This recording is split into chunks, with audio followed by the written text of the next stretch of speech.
Happy cows!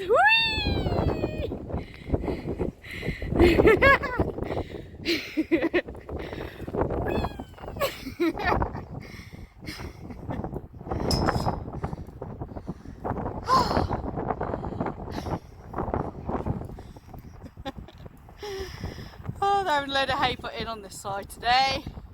Oh, sorry Dixie. It's got a face full of hay.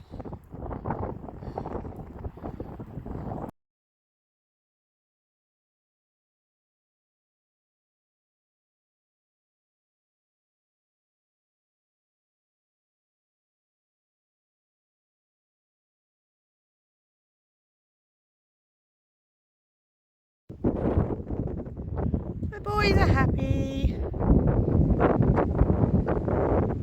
Basically strip some off there, put it on the ground. There's a couple of them that keep, little ones have to keep walking around. I'll do that for you little Zoe boys, don't worry.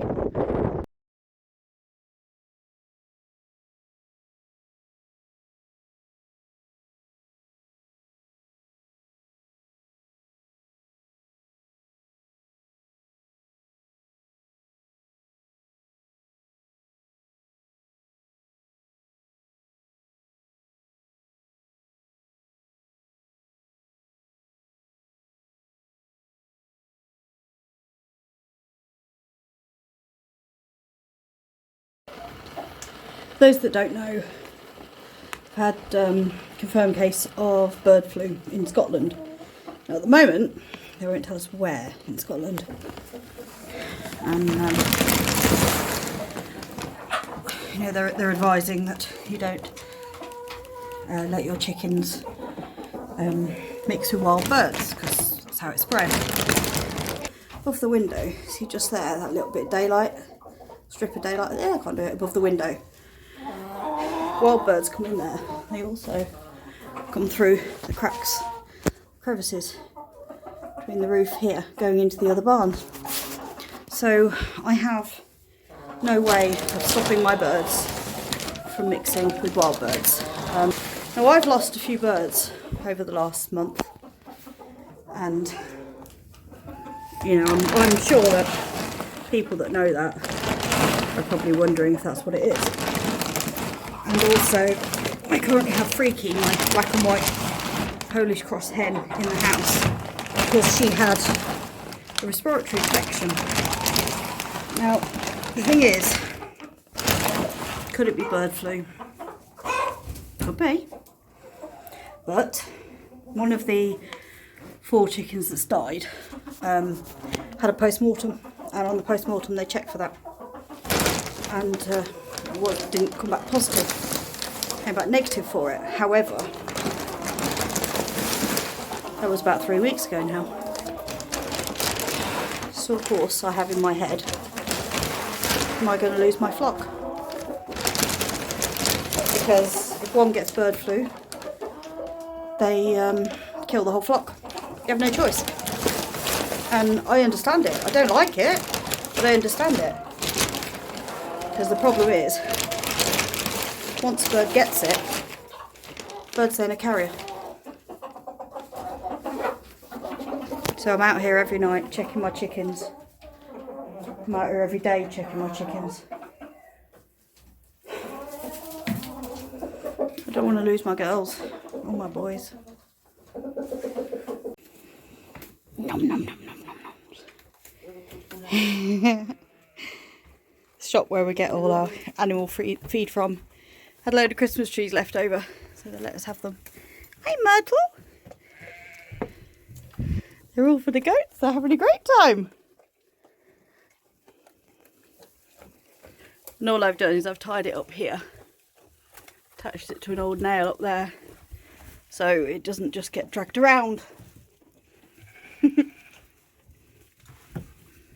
Showed you a proper introduction. This is Myrtle. She was literally Billy's twin sister. She was becoming a bit of a handful. She's actually a better jumper than Billy. And where she came from Tapo North, they wanted to sort of streamline their goat program. They've already got 2 goats there, They're getting milk, plenty of milk from them, so they didn't require a myrtle. And she's a bit of a handful. She's a bit noisy. She's an excellent jumper. She's a lot of fun to have around though. Billy's so over the moon at having his sister back. They're so cute together. I'm not sure you can see, there's actually little black kids back there. Hi, darlings. Let's see how long that tree lasts.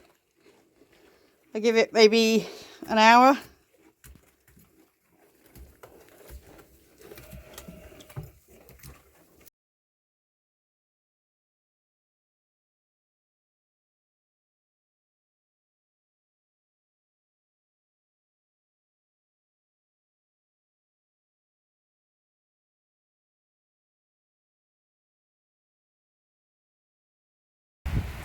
When you live where we do, surrounded by the distilleries, every now and then you'll find that a building, such as a barn that used to be here, was built out of second-hand wood, which came from a whiskey distillery, came out of one of the warehouses. It smells of whiskey.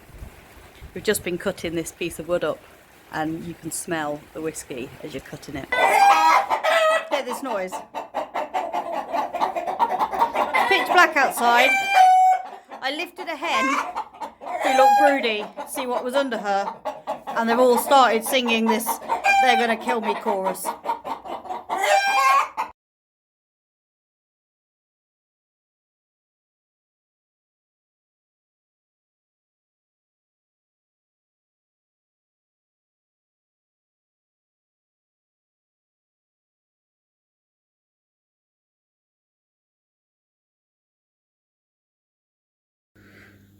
A lot of you will know that between Christmas and New Year I went through a load of tests for my throat. The results of that were I have a long, thin, essentially a tumour down the back of my throat, but it's benign, so that's good. But what I also have is a tear in my diaphragm. So between having lung damage, asthma, reduced throat space, what am I saying? You know what I mean? My windpipe is thinner, narrower than it should be. And with the diaphragm tear, it explains why just walking is making me out of breath in the cold. Kind of explains a lot, really, of why I'm struggling to do a lot of exercise.